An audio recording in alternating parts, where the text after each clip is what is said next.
Hi, I'm Lou Eisen, boxing writer, historian, soon to be author. And today we're going to discuss um, what are we going to discuss? The Bum of the Month Club, Joe Louis. We're going to debunk the Bum of the Month Club, is what we're going to do. It was a myth. The phrase Bum of the Month Club was originally started, it was coined by Jack Miley of the New York Post. And this would happen in the 40s. And so what happened was the timeline for this was the fact that Joe Louis, the reason I'm sort of pausing as I'm speaking, by the way, is I'm leaning back in my chair, which is never a safe thing for someone like me, given the size and weight of my gargantuan head. But Jack Miley coined this phrase, Bum of the Month. And the reason he did this was Louis won the title in 1938 in June in Chicago at Comiskey Park against James J. Braddock. Braddock was a good fighter. He was the world heavyweight champ. He dropped Louis in the first round, and Louis got up right away. And so when Louis came back to the corner, Blackburn, who was one of the all-time great trainers, if you don't know him, shame on you. And Blackburn had turned Joe Louis into Superman. And when Louis got back to the corner, he said, when you get knocked down, you don't get up at the count of one. You're giving the guy who knocked you down an advantage. Stay down for 9. Use that time to gather your senses, then get up. And what happened was Louis got overconfident. He thought, I'm going to come right out at Braddock, who's got an arthritic rib cage on the left and an arthritic arm, and kill him. And Braddock knew that was going to happen, stood back, took a step back, and dropped him. And so Louis is fine after that. He comes out, and Blackburn said, just do what I tell you to do. Just listen. That's all you got to do. And Louis went out and methodically took Braddock apart, knocked him out in 8 rounds. And everything you saw Joe Louis do in the ring, all these great things, he wasn't born with that. He came out of the amateurs, basically an arm puncher, but he got by on his strength. He was an incredibly strong fighter. And it was Blackburn who said to him, listen, the pro game is different. So if you want to hurt a guy, you can't just hit him with your arms. And a lot of times arm punchers telegraph their shot. So what he said was to him, you can use your balance and your leverage. Those are the 2 key elements to boxing, balance and leverage. And if you use them correctly, you can annihilate any man you face. Plus, being a black man, you're not going to get a decision. It just isn't going to happen. And this goes back to Blackburn's time. Blackburn was one that is rated by most boxing historians one of the top 3 lightweights ever to have lived. Now, some of you who are younger than me will say, hey, what about this guy? Or, Duran. And Duran, I think, was the greatest lightweight of all time. And Benny Leonard and this person. And then they'll mention recent guys, Teofimo Lopez, Lomachenko. The problem with main problem with the internet, I think, with regards to boxing, is that people come up with these insipid top 10 lists, or who would have won if this guy would have fought this guy. And these are people that are so young that they only know boxing from 1985 till today. So they're ignoring the previous 100 years that produced a lot of phenomenal fighters, one of whom was Jack Blackburn. But Blackburn fought and beat a lot of guys. He beat Jim Barry, who knocked down Sam Langford. He fought Gumboat Smith, who had a victory over Sam Langford. He fought Joe Gans 3 times. So he fought Dave Hawley, the brilliant African-American fighter, and beat him. He fought Harry Lewis, the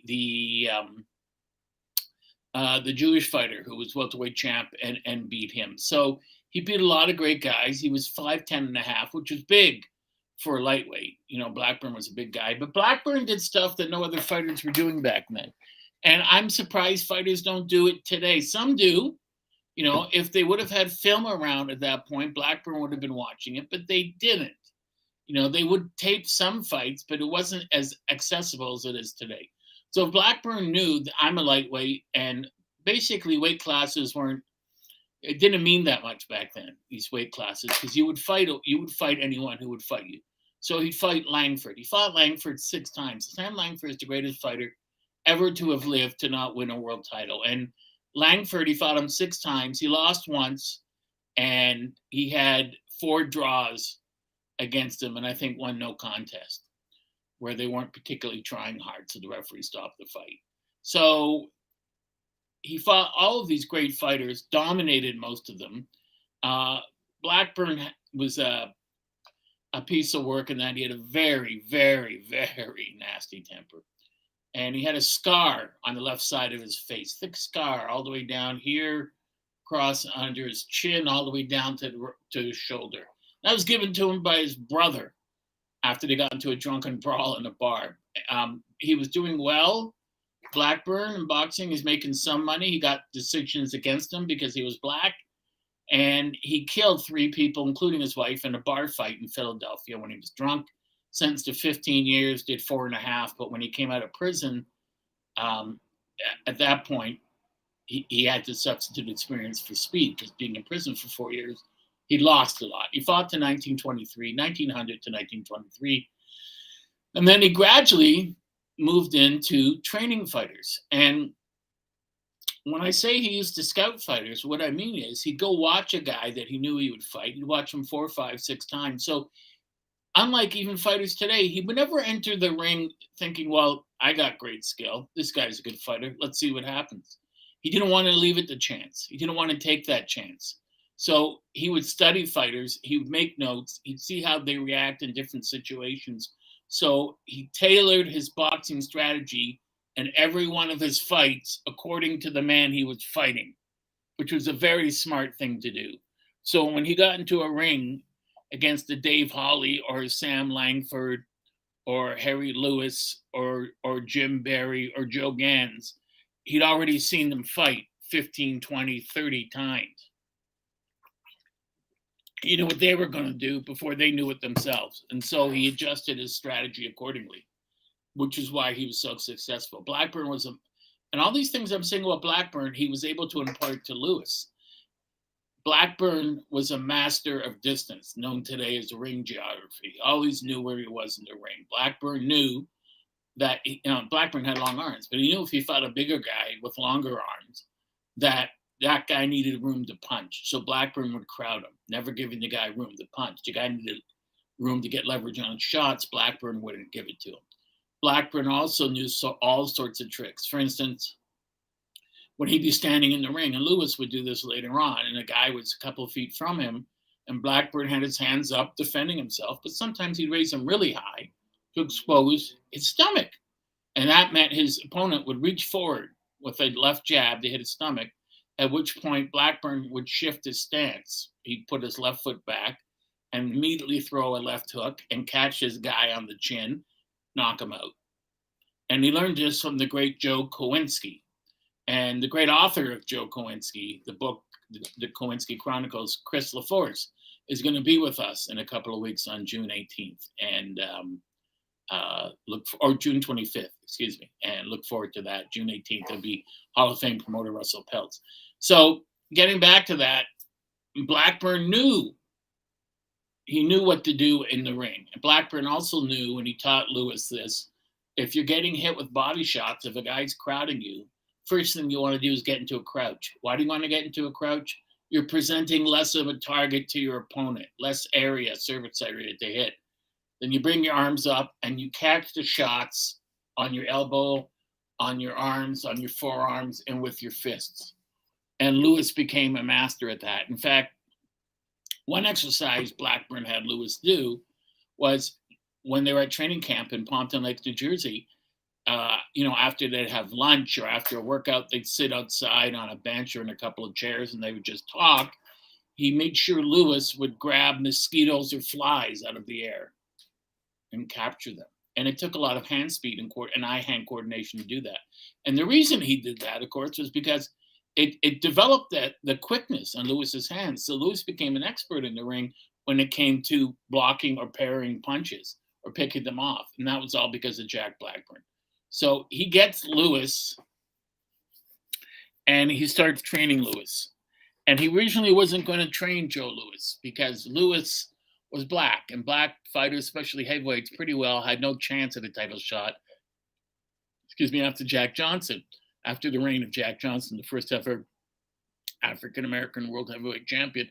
Johnson was what Joe Frazier would call a scambooga. He was very controversial. He enjoyed flaunting things in people's faces, and it's difficult in a way to explain. He married white women, nothing wrong with that at all, but in some places in the States, it was still outlawed at the time, so he was considered a fugitive.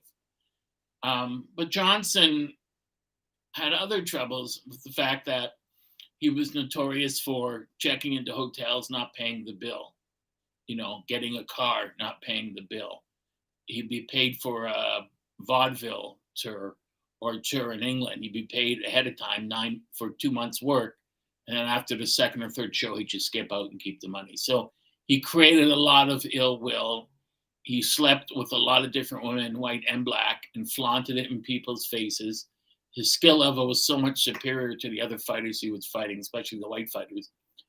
And in the end, Lewis's skill was so much superior, but because of his management, they told him never flaunt over a fighter, never smile or show any joy after beating a man in the ring, especially a white man. Never be seen with a white woman in public under any circumstances. And in fact, never be seen with any woman in public unless you have one of your handlers with you. Of course, the exception was the most beautiful woman that ever lived, Lena Horne, whom he was seen with a lot. Anyways, we're getting off topic. So Lewis is learning as he's fighting. So when he has his first couple of fights, his first professional fight in Chicago, the Chicago Arcadia Arena, he fights a guy named Jack Kraken and knocks him out in the first round. Lewis hits him with 2 body shots, crushing body shots, breaks 2 of the guy's ribs. He goes to do it again. The guy pulls his arm down. Lewis takes the punch up to the chin, hits him in the chin. The guy's eyes roll. He's out before he hits the canvas. Fell face first, broke his nose. And he's fighting different guys as he goes along. He fights a Syrian-American fighter named Art Sykes. Sykes is giving him a good fight. In the 4th round, Sykes hits him a good shot and breaks one of Lewis's molars. And when Lewis comes back to the corner, he's expecting to get some sympathy. Blackburn said, "You deserve to have, what happened to you." And he looks in his mouth. "Yeah, he broke off one of your teeth. You deserve that because you were stupid." When a man pulls his hand back like this, what you want to do is you either want to duck the punch, but the best thing is to get close to him, step inside. So there's nothing to punch. He'll punch around you. Lewis didn't do that. Lewis thought, this guy can't hit that hard. I'll take the shot and hit it back, but it didn't work out that way. Lewis eventually knocked him out. And Lewis had guys back then that were trying. He fought one guy from Green Bay named Adolf Wiater, Wiater. And Wiater was a physically big man. He hadn't lost in 11 fights. He had 10 wins, 1 draw. He knocked out most of the guys he beat. Physically a bigger man than Lewis. And he gave Lewis a good fight. And he was swarming Lewis and pushing him back and really trading punch for punch. And he hurt him several times. And after the 7th round, it was about even. But what happened, of course, and he dropped Wiater in the first round, but Wiater got up right away. So what happens is Lewis used a technique that Blackburn had showed him. When Wiater got him to the ropes and was holding him there with his shoulders, Blackburn had taught Lewis, take 1 step to your left, hook your right arm in his right arm, step off the ropes and spin him. And he did. And when you spin the guy gets spun, he's off balance, his hands are down, and that's when you nail him. And that's what Lewis did and ended up winning the fight. So he did that to a lot of guys that he was fighting on the way up. Now, Lewis wins the title, and after that, he wins the title in 38, and he fights until he goes into the war from 42 to 46. So from 38 to 42, 21 guys. Fights 21 guys. He knocks out cold 17. Buddy Bear fight was a fight where Buddy Bear was disqualified. That's the 18th win. He stops Gus DeRazio on cuts. That's the 19th win. And the other guys that he's beating are fighters that were stopped because they were taking too much of a beating. So these were the guys that Jack Miley called bum of the month. And it wasn't a racial thing, as people sometimes claimed it was. They said it was a racial thing, that he said that because he was black. That's not why he said it. It was more the quantity rather than the quality of the opponents. Joe Louis, bum of the month didn't mean that the opponents were bums. Far from it. It meant that Lewis's ring skills were so superior, he made even great fighters and good fighters look like bums. One of the guys he beat was a fighter named Lou Nova, inventor of the Cosmic Punch. And it was Nova, not Billy Conn, who had originally said, I'm going to run. And Lewis said he could run, but he can't hide. Nova was ranked number 1. He was not a bum. And he was just no match for Lewis. Lewis destroyed him. And he did it with tremendous ease. Now, we're going to look at some of these fighters. In the first defense of his title after he wins it, it's within 2 or 3 months. Today fighters, heavyweight champs, fight once a year, maybe twice. Lewis fought 21 times from 38 to 42. That's incredible. And one of the reasons may have been racial, in that there's certainly a lot of racism amongst the sports writers and the boxing promoters and many Americans. So Lewis had to be a fighting champion, and he had to fight as many people as possible and give them a fair shot. That's where the racism possibly came in. So in the first defense of his title, he decisioned the great Welsh heavyweight Tommy Farr, who's a person you should really look up and look into. Farr could fight really well. He beat James Braddock, but they gave Braddock the decision. Farr was an outstanding fighter. And he took Lewis 15 rounds. I mean, Farr knew what he was doing. Now, Farr had already beaten Bob Olin, the former light heavyweight champ. He'd beaten Max Baer, former heavyweight champ. He'd beaten Charlie Belanger, the Canadian. And he also beat former light heavyweight champ Tommy Loughran, who's not only in the Hall of Fame, but considered far and wide as the best defensive fighter ever to have lived. So Farr gave Lewis an extremely tough fight. So there's no way, no how can you consider Tommy Farr to be a bum. This was a high-level, top-ranked, elite heavyweight fighter, and Lewis beat him. Lewis had to box him, and Lewis couldn't knock him out. And this is another thing Blackburn taught him. Blackburn said if you can hit a guy with one shot, you can hit him with 2. If you can hit him with 2, you can hit him with 3. If you can hit him with 3, you can hit him with 4, so on and so on and so on. But he also said to him, you have to, at some point, if you hit a guy your best shot, and he's still there, you have to concede the knockout and go for a win using your technical skills. And Lewis had the best technical ring skills of all time. And that's because Blackburn gave those to him. Blackburn trained him that way. Blackburn came into the gym one day when Lewis was there, and he had a brick in one hand, and he threw a right hand, and Lewis ducked under it, and then he smacked him with his other hand. And he said, son, that's what I'm trying to teach you. They're looking for that right hand of yours. They're looking for it. So fake the right hand. When he moves to there, hit him with your left. And he was brilliant at that. Lewis would throw that left jab, that concussive left jab, double jab, double jab, double jab over 2, 3, 4 rounds. And, third, fourth round, he'd throw it. The guy would flinch, think there's another one coming, right? And he'd move to his left, right into the force of Lewis's right hand. And of course, Lewis sped up the process because he would throw dozens of double left jabs in the first round. And then when the guy would move to his left, Lewis would catch him with the right. So Lewis knew what he was doing. None of it was by accident. It was by design. He knew exactly what he was doing because he learned from Jack Blackburn. The one loss he had before he was champion was Max Schmeling. And that's because he broke one of Blackburn's rules. Blackburn said when you threw the jab, you pull it right back to protect a counter shot. He didn't do that because he believed his own press. It was hubris that took him down that night, and Schmeling knocked him out. And the problem, of course, was that leading up to the fight, he wasn't training as well as he should have. He wasn't running 8 to 10 miles. He was running 1 or 2. He was playing golf. He was eating too much ice cream. So because of all of that, all of these things, Lewis wasn't really prepared well. But as he said after the fight, or years later, he said, I never made that mistake again. And he didn't. Lewis rarely made the same mistake twice. There were 2 things about Lewis. You couldn't count on him to make the same mistake twice, and you never fought him twice. Anyone who fought him twice was beaten much worse in their second fight. He was the wrong guy to fight twice. So after Tommy Farr, he fought Nathan Mann. And Nathan Mann had a record of 73 wins, 12 losses, four draws, and 44 knockouts. That's not a bum. That's a good fighter. And man beat guys like Jack Roper, who fought Lewis, Steve Dudas, who was ranked, Donald Redberry, Arturo Godoy, who was a top ranked guy from Chile, Bob Pastor, who was ranked, and Abe Feldman. Man was an excellent heavyweight. He was highly regarded. And Lewis dropped him 3 times in the 3rd round before the fight was stopped.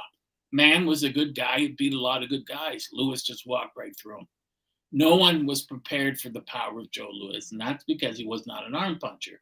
Lewis set his feet and threw that right hand, got his full 200 plus pounds behind it. And when it hit you, it felt like you're being hit by a tire iron. It just went down. Also, a lot of guys jabbed and they would lean forward, putting themselves off balance.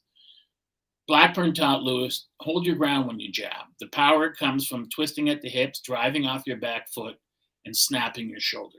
And Lewis would do that. And that's why his jab felt like you were being poleaxed.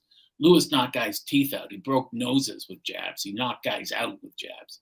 Lewis could jab hard enough to take your head off. And so people feared that.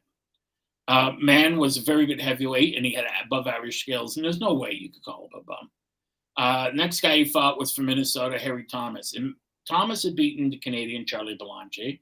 He'd beaten Jorge Brescia, who was a good heavyweight. And then he gave a fight to Lewis, but he was stopped in the 5th round. His final record was a respectable 41-15-2 with 32 knockouts. So he was a good fighter, not a great fighter. But was he a bum? Was Harry Thomas a bum? No way. No way was Harry Thomas a bum. After that, his next defense came against Schmeling. This is the single greatest fight in the history of boxing, as far as I'm concerned, and the most important fight. At this time, World War II was on the horizon. And I should have mentioned earlier, one of the reasons he fought so many times, Lewis, was they knew World War II was coming. And because he knew World War II was coming, and he would volunteer, which is what he did, he wasn't drafted. He knew World War II was coming. He wanted to make as much money off the title as he could before he had to enter the army. The other thing, too, of course, sadly, was that Lewis spent money like water. So the more he fought, the more he made, and the more he needed. Mike Jacobs, the promoter, told them to take half of every dollar you make, put it in a separate bank account for the IRS. Lewis just didn't do that, which is why it caught up with him later, but we're getting off topic. So you can't call Max Schmeling a bum. He was a former undisputed world heavyweight champion. He had a record of 41-15-2 with 32 knockouts. I was reading the above one. He had a record of 56-10-4 with 39 knockouts. He'd already beaten Lewis. He knocked him out after dropping him several times. Lewis destroyed him in 1 round, broke his cheekbone, broke his orbital bone, hairline fractured the jaws, ruptured his spleen with the right hand, broke 2 of his ribs. He was in the hospital for months after. And this fight was interesting because, you have World War starting. Schmeling represented the Nazis, although Schmeling despised Hitler and the Nazis. And Lewis represented America and freedom, although blacks didn't have their own freedom, especially in the military service in the United States back then. Blacks were treated horrifically. And in this fight, like in all the fights, Blackburn had a strategy. He said, listen, Schmeling's got long arms. Schmeling needs room to punch. He needs distance. So what you have to do is get in there and crowd him. And that's what Lewis did. Fought from a crouch, get in there, fight from the crouch, crowd him, throw short shots, 4 to 6 inches in length, and take him out that way. And that's exactly what he did. And when he trained Lewis, when he originally started training Lewis, what Blackburn did was he took a rope and he tied it from one ring post diagonally across the ring to the other. And he said to Lewis, when you're backing out of a clinch, you have to be under this rope. You can't back out straight up because that's how guys get tagged and knocked out or knocked down. You have to be under this when you're backing up and when you're moving forward, throwing punches. And when you watch Lewis, he did that. Lewis was technically the most perfect fighter that ever lived. John Henry Lewis was his next opponent. Now, John Henry Lewis, his great-grandson is LL Cool J. John Henry Lewis was the undisputed world light heavyweight champion. I believe he won it from Bob Olin, a great Jewish light heavyweight champion. Lewis was blind in one eye, and he wanted to retire, but he didn't have much money saved up, specifically because of the way the mafia ripped off African-American fighters. So he thought, if I fight Lewis, I'm going to fight him and I'll win a lot of money, whether I win the fight or not. And Blackburn said, listen, this guy can't beat you. He's a light heavyweight. Don't torture him. Don't fight him for 15 rounds. Just take him out in a round. And he did. He knocked him out in one round, but he sent him away with $200,000-$300,000, which was great for that time in the early 1940s. And when you look at Lewis's record, he beat a lot of great guys. He beat Jim Braddock, former world heavyweight champion. He beat Al Gaynor, great fighter, the Brit Len Harvey. He beat world light heavyweight champion Bob Olin and also heavyweight Alatorre. And he was stopped, as I said, at 229 of the first round. But, his final record was phenomenal. He had 101 wins, 11 draws, 5 losses, 57 knockouts. So John Henry Lewis is most definitely not a bum. Now, next up for Lewis was Jack Roper. Roper was a very good fighter. Roper boasted 66 wins, with 34 of his victories coming by KO. Unfortunately, he also had 43 losses, actually. But he did beat top heavyweights like Patsy Peroni, Gunnar Borland, Eddie Sims, and Jorge Brescia again.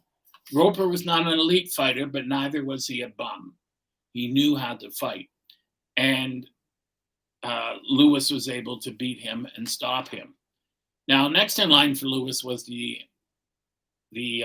colorful and deceptively skilled two-ton Tony Galento. Two-ton Tony Galento was built like a beer keg.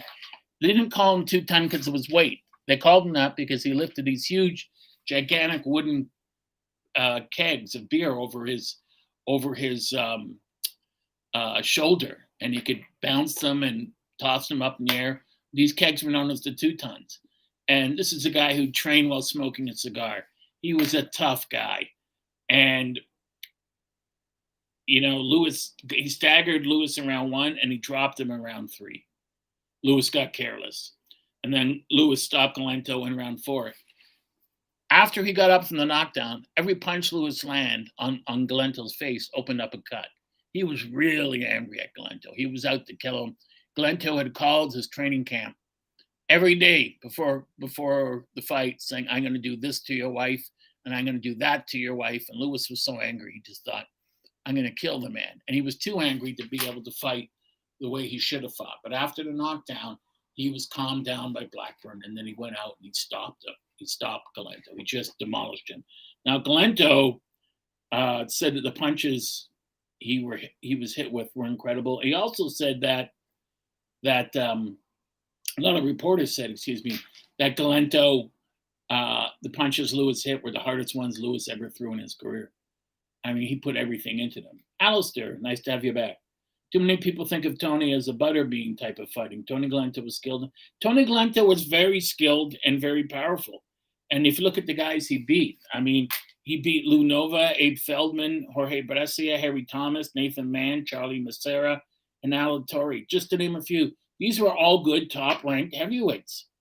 Galento could punch with power and accuracy. And I'm going to tell you something. If you had called him a bum to his face, he would not have lived long to brag about it. Galento loved to fight in and out of the ring. He was a tough guy. Next defense for Joe Louis was Bob Pastor. And believe it or not, the fight was scheduled for 20 rounds.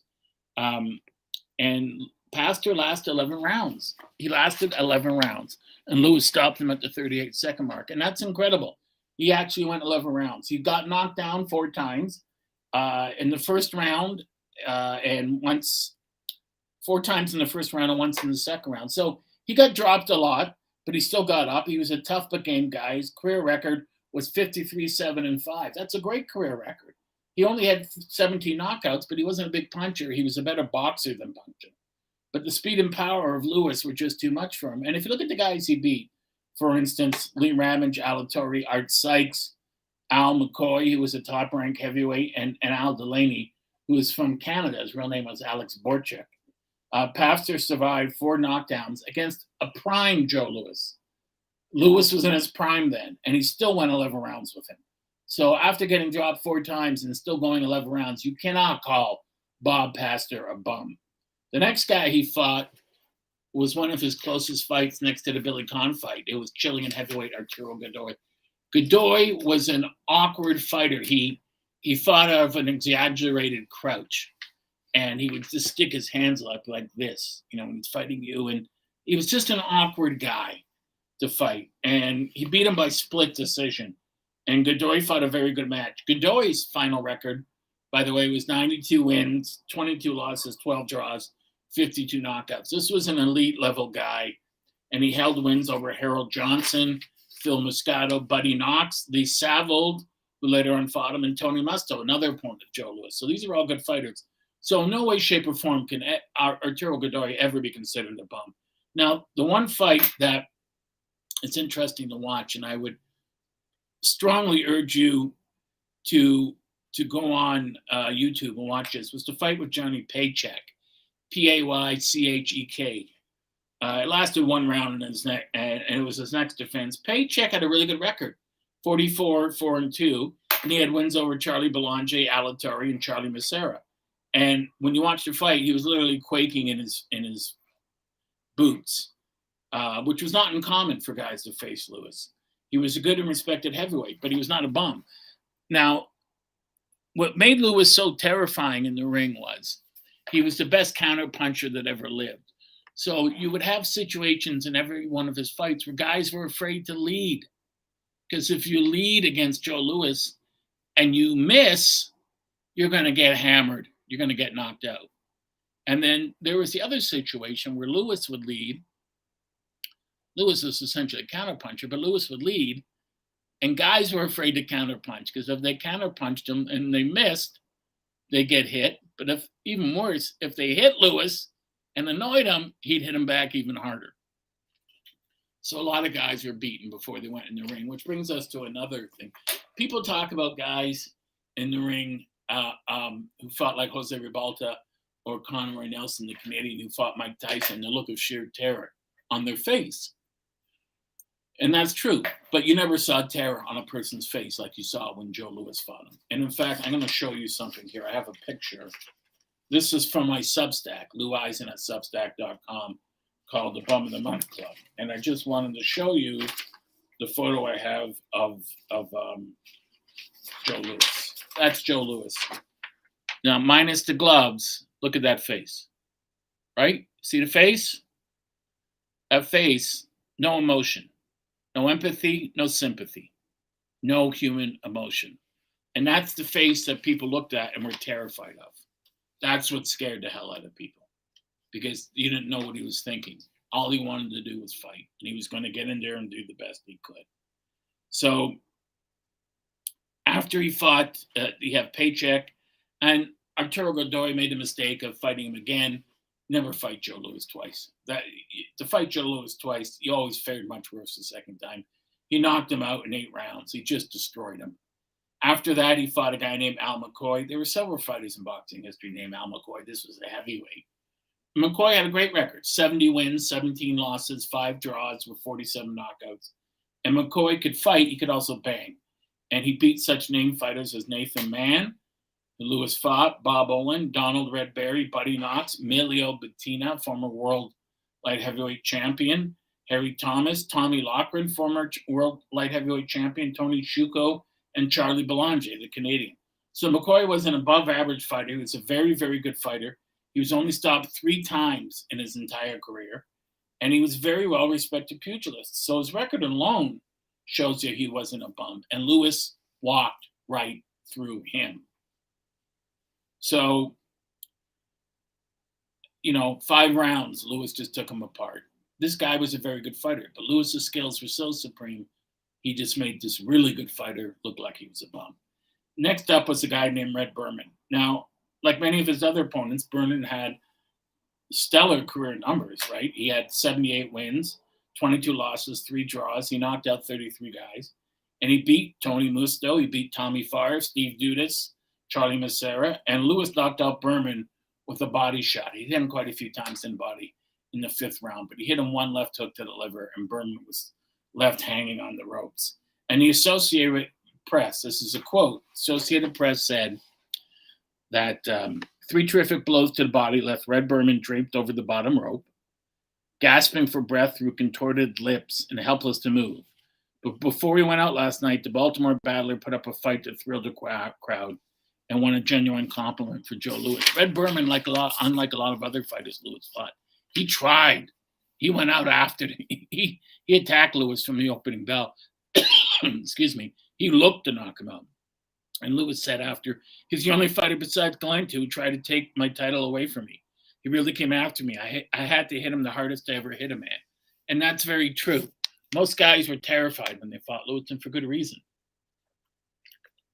Everyone was really, really, really brave and tough in training. But once you got in the ring from him, all that courage left. And it wasn't Tyson. It was Joe Louis who said when he was told Billy Conn had a plan to beat him, and Louis said, everyone's got a plan until they get punched in the face.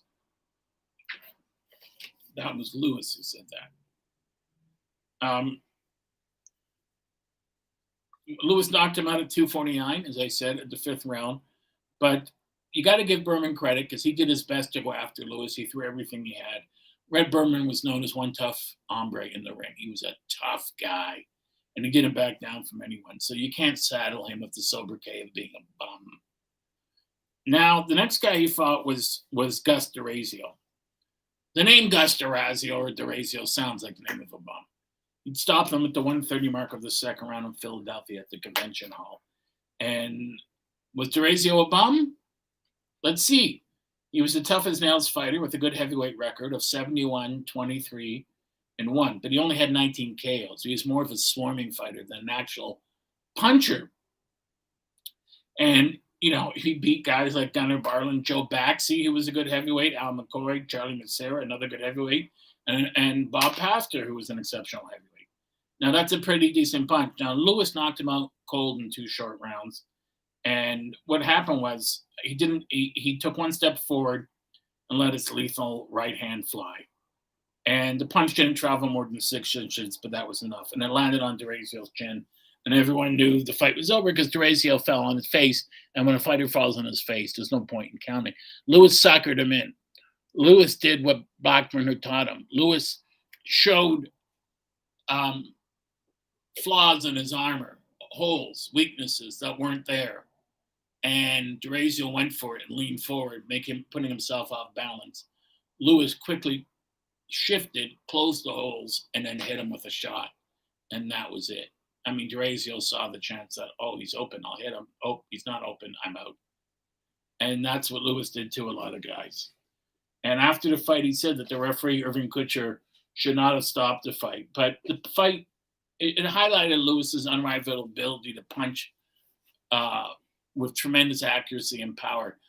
Blackburn impressed upon Louis that when you're fighting someone, 100 punches that miss mean nothing. One accurate, well-placed punch is good than 20 or 30 power punches that look good but don't do anything. Louis never wasted punches. Only in the second fight with Walcott where you see him wasting a lot of punches because he's sort of fighting in desperation.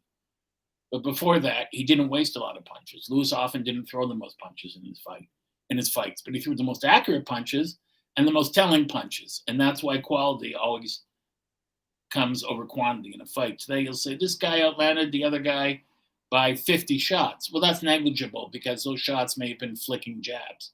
But when Louis landed his punches, they counted. And when he hit you, he broke something. If he hit you in the arm, like Marciano would later on, he broke blood vessels, he broke bones, hurt your ribs, break your nose, knock your teeth out, open big cuts on your face. Louis just did damage with every punch he threw. And that's because Blackburn taught him how to do that. It was Blackburn who taught him to stand there. Joe Louis was Jack Blackburn's revenge. He was his masterpiece. He was like Michelangelo's David. This was his revenge on the world of boxing. And Blackburn, as I said, did not like Jack Johnson. And what happened was, when Johnson was in jail in the early 1900s, he asked Blackburn to bail him out. And Blackburn gave him like $5,000, $7,000. And that was all Blackburn had after like 8-10 years of fighting. He didn't have any more money. That was his whole bankroll. And then 2-3 years later, when he was in jail, he asked Johnson to bail him out. And Johnson said, screw you. If you're stupid enough to give me your money, that's your fault. And Blackburn never forgot it, and he never forgave it. So years later, when Louis is doing well, Johnson drives up to his training camp. And I've told the story before, and and now Blackburn was like a father to Joe Louis. They loved each other, and he called him Chappie. Louis never knew his real father, and so Johnson's saying to Louis, "No, you got to do this, you got to do that." Blackburn's a bum. He was a bum as a fighter. He was a bum as this. He doesn't know what he's doing. And as he's doing it, saying this, you can hear, didn't do the sound well, but he could hear the unmistakable sound of a gun being cocked, the trigger being cocked. And it was Jack Blackburn. And he said to him, "Move, leave now, or die." And Johnson just put his hands up, and he left. He knew but from experience, because Blackburn had killed 3 people, if not more. He wasn't kidding. Blackburn would have shot him in the head.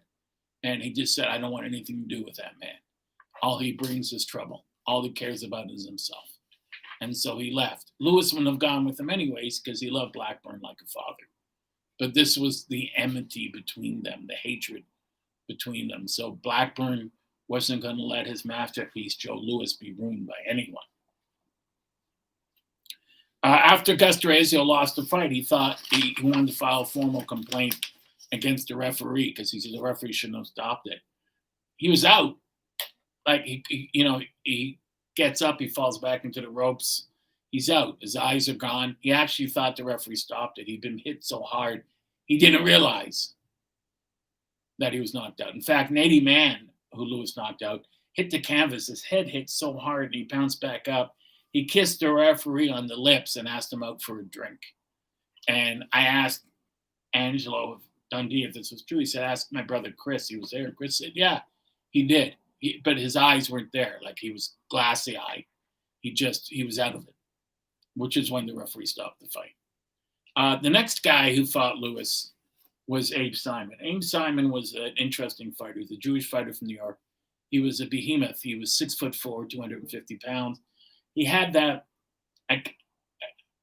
analgia of some sort. I can't remember I apologize. I can't remember the name of the affliction, but he had an oversized head. And Louis came out and knocked him down with the first right hand he threw. And Simon's sitting there in his corner laughing or smiling. And he gets up. He gets knocked down 3 or 4 more times. It was a 20-round fight.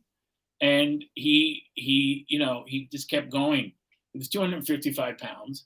And he stopped. He beaten Jersey Joe Walcott. So you got to give him credit. And the unfortunate thing about Simon, of course, was his physical size didn't match his boxing talent. He had a great jab, and when the fight was over, he cut Louis over his left eye, and he closed the left eye. And as the reporter said, he gave Louis a hell of a fight. He lasted 13 rounds with the immortal Joe Louis. And it was enough that, Louis was I won't say he was scared, but it put some worry or fear in his heart. And all Simon had was the heart of a whale and a tremendous dazzling left jab. And he was supposed to be too big of a target for Louis. And the writer said his chances were 1 in a million, and that's giving him the benefit of the doubt of going just 3 rounds. But he gave it a full fight for 12 rounds, got knocked out in the 13th. The Brown Bomber just got up to him and let his hands go in the 13th, and that was it. And he was floored twice by heavy-duty right hands. And then as he staggered into the ropes near his own corner, he couldn't maintain his balance. And the referee, Sam Hennessy, wisely stopped the bout. It was a TKO for Louis, 1 minute and 20 seconds into the 13th round. And although Louis floored him 4 times in 13 rounds, it was scheduled for 20. And you can't call in any way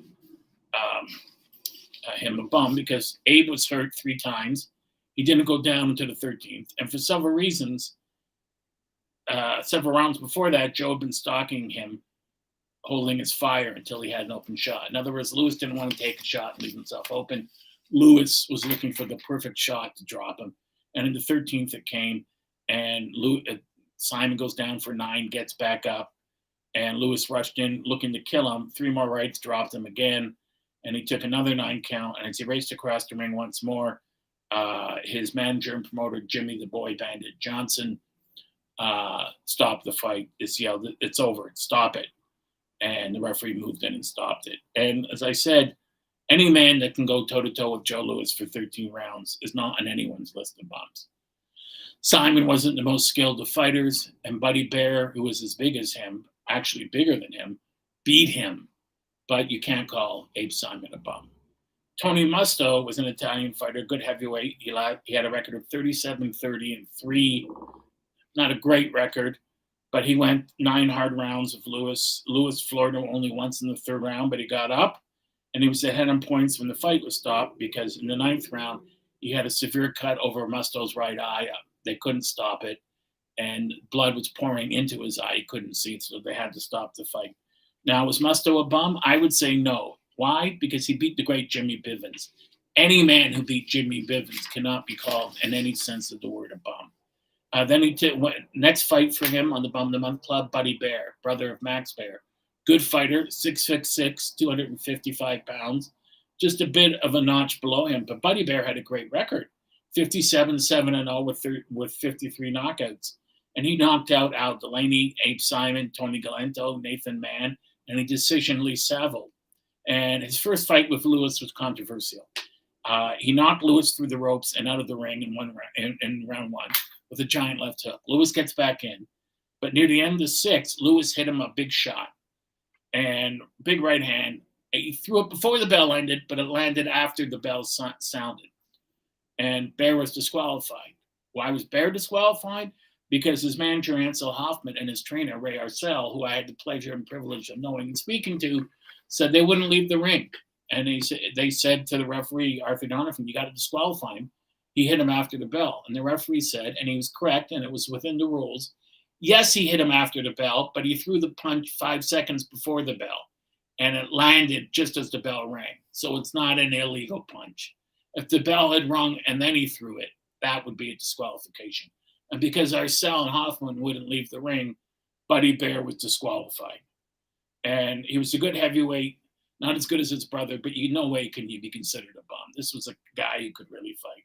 Now, the greatest fight that he ever had as world champion, it was his next defense against the phenomenal Billy Conn.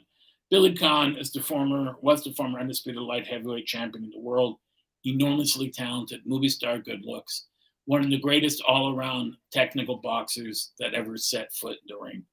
And he was phenomenal. And he was the smartest and most gifted fighter that Joe Louis ever faced in his life, before he was a champion, while he was champion, and after he was champion. And for 12 rounds, Conn was ahead. Conn was ahead of him. Conn was outboxing him, and after the 10th or 11th round, Conn said, you got a big fight in your hands tonight, Joe. And Joe said, I know it. Conn was too quick for Louis. Conn would hit him, and when Conn would sorry about that, dropped something. When Conn would hit him, he'd get out of the way, and he kept turning Louis. He kept moving, and Louis couldn't find him. And now there was a time in the 9th or 10th round, which was written about after, when Conn was against the ropes and he slipped on the canvas, and his right arm went through the ropes. Now, it would have been within the rules for Louis to hit him, and Louis could have taken his head off, but he didn't. He moved back. And people said after the fight, that shows you how much of a gentleman Louis is. Louis was a gentleman, but that's not why he moved back. Louis moved back because he didn't want to win in that fashion. Louis knew, he believed in his own skills and what Blackburn had taught him so much that he knew that sooner or later Conn would make one mistake and he'd catch him. And that's exactly what happened. Now, as the fight went on, coming up after the 12th round, people said, well, Louis had to knock him out to win. That's not true. If you look at all 3 scorecards, Louis could have swept 13, 14, and 15th, the last 3 rounds, and come out the winner. What happened in the 13th round was Conn made a mistake. What Conn did was he tried to knock Louis out. Conn had forgotten, in his haste to win the title by knockout, that even a tired Joe Louis could still punch harder and more accurately than any man that ever lived. And that's exactly what happened. And he got in there and he started to trade with Louis. And Louis almost couldn't believe his luck. Louis hits him with a left jab, double left jab, right hand, then hits him, moves back, hits him with an uppercut, and Conn's knees buckle. And at that point, Lewis just takes a big breath, finishes him off with 4, 5, 6 punches. Khan goes down, gets up. The referee waves it off at 10, and Khan rises. It was one of the greatest performances of all time. And they joked after. Khan said to him, "Joe, why couldn't you let me just win the title and then win it back in 3 months?" And Joe Louis would say, "Billy, you'd won the title. You couldn't hold it for 12 rounds. How are you going to hold it for 3 months?" And of course, for years after, and they fought again after the war. And Lewis destroyed him in 8 rounds because Khan had nothing left after the war. Lewis lost a lot in the war, but not as much as Khan. But they became extremely close friends, and they always spoke highly of each other. So you can't, when you look at Khan's final stats, 63, 11, and 1. He only had 11 knockouts, but he boxed the pants off of everybody. It's a who's who of boxing and world champions that he beat. Look who he beat: Fritzy Zivic, world champion; Milia Bettina, world champion; Babe Briscoe, great fighter; Vince Dundee, Teddy Yaraz, Vince Dundee, world champion; Young Corbett III, world champion; Eric Seeley, Solly Krieger had a title; Fred Apostoli was the middleweight champ; Gus D'Orazio, Lee Saville, Gus Lesnovich, world champion; Bob Pastor, and the great Tony Zell, one of the all-time great middleweight champions of all time. And he was first ballot unanimous inductee into the Hall of Fame was Billy Conn. So was Tony Zell. And Billy Conn, of any fighter you look at on Lewis's list or on any list, is as far as you can get from being considered a bum.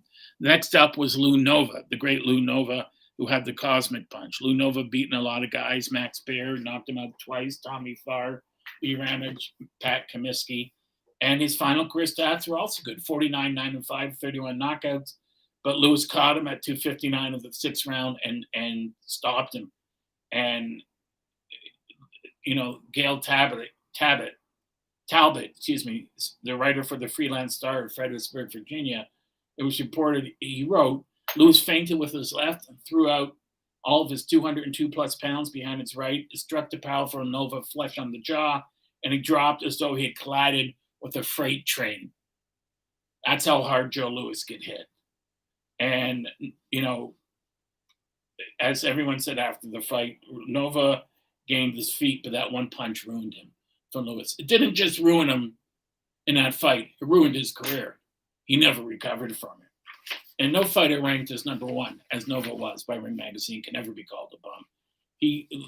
Buddy Bear tempted fate again, and as we know, fate hates being tempted. And he stopped Bear in 1 round. He just went out and said, "I'm not going to have any more of this garbage of debating where and when and what time I hit him." He just destroyed him in 1 round. And then last fight he had before entering into the Army was Abe Simon again. And he annihilated Abe Simon in 6 one-sided rounds.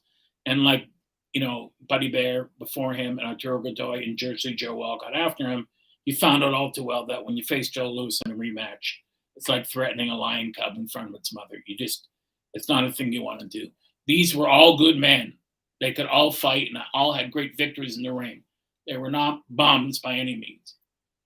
But Louis stood supreme atop the heavyweight division. And so after the war, he defends his title 4 more times. And it was his title. And you have to remember that during his reign, there were only 8 champions, 8 divisions, 8 champions during his reign. And each division only had 1 world champion. The other thing you have to remember is you can only fight who's around in your weight class at the time. You can't fault him for not fighting this guy or that guy. People said he never fought Elmer Violent Ray. I'm glad I remember that. Ray was a good heavyweight, but Louis did fight him in an exhibition and annihilated him. Elmer Violent Ray had lost in fights to Jersey Joe Walcott and Ezra Charles, and that took him out of contention to fight Louis for the title. No fighter in any weight class ever defended a title for as many times and for as long a duration as Joe Louis. Joe Louis was the real deal, and so was every man that faced him in the ring. And if you don't believe me, go on YouTube and watch his fights. He was the perfect fighting machine. He was the greatest single heavyweight champion and fighter ever to have walked the face of God's green earth. We will see you next week. My name's Lou Eisen. This has been Ring Talk. Enjoy the rest of your weekend.